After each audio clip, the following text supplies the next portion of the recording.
47 moins 19. 7 moins 9. Je ne peux pas. J'emprunte une dizaine à 7. Ça fait 17. 17 moins 9.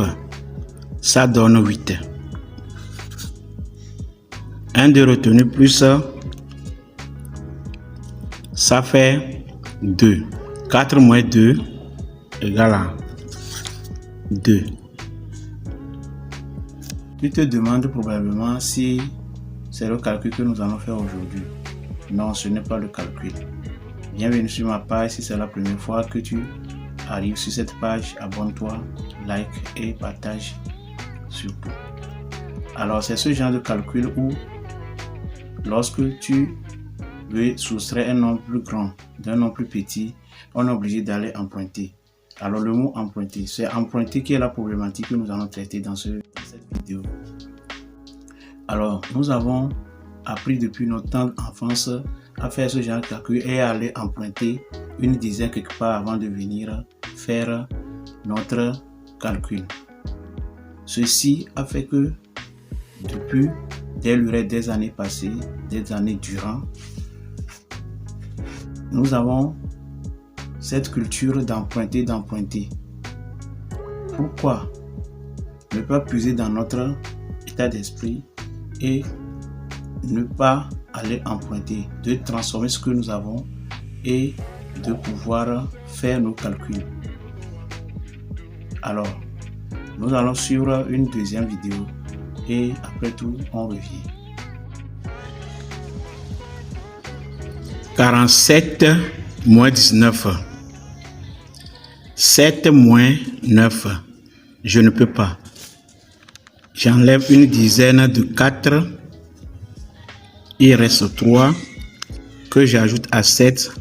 Ça fait 17. Et je barre ce 7. 17. Maintenant, moins 9. Il me reste 8. 3 moins 1. Il me reste 2. Dans la seconde vidéo, nous avons fait le même calcul, mais nous avons transformé le premier terme. Nous ne sommes pas allés emprunter. Nous avons transformé dans le premier terme pour trouver ce qui va nous permettre de faire la soustraction. Voilà. Donc c'est de cette manière-là que nous voulons réfléchir actuellement. Il faut réfléchir en termes de transformation de soi pour pouvoir faire des calculs et ne pas partir emprunter de l'argent ou bien des choses quelque part. Alors, on peut bâtir une entreprise à partir de rien. Une seconde vidéo pour la prochaine fois nous permettra de savoir comment bâtir une entreprise de rien. Nous y reviendrons.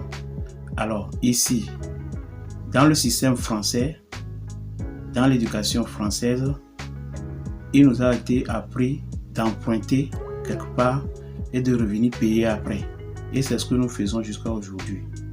Même nos gouvernants, nos États font la même chose. Et c'est ce que nous voulons enlever dans l'esprit des gens.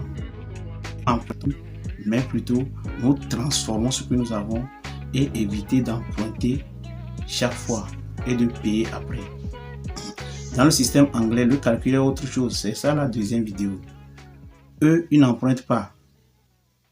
Eux, ils transforment ce qu'ils ont, leur état d'esprit, toutes les ressources qu'ils ont à leur disposition pour faire leur calcul. Donc c'est ça, il faut transformer le premier terme pour pouvoir soustraire le deuxième terme qui est plus grand. Donc voilà, normalement c'est comme ça nous devons penser, nous Africains, nous devons penser et cessez plutôt d'emprunter et de payer après, d'emprunter et de payer. Ceci a fait que dans les pays francophones, l'évolution peine à décoller. Or, dans les pays anglophones, c'est le contraire.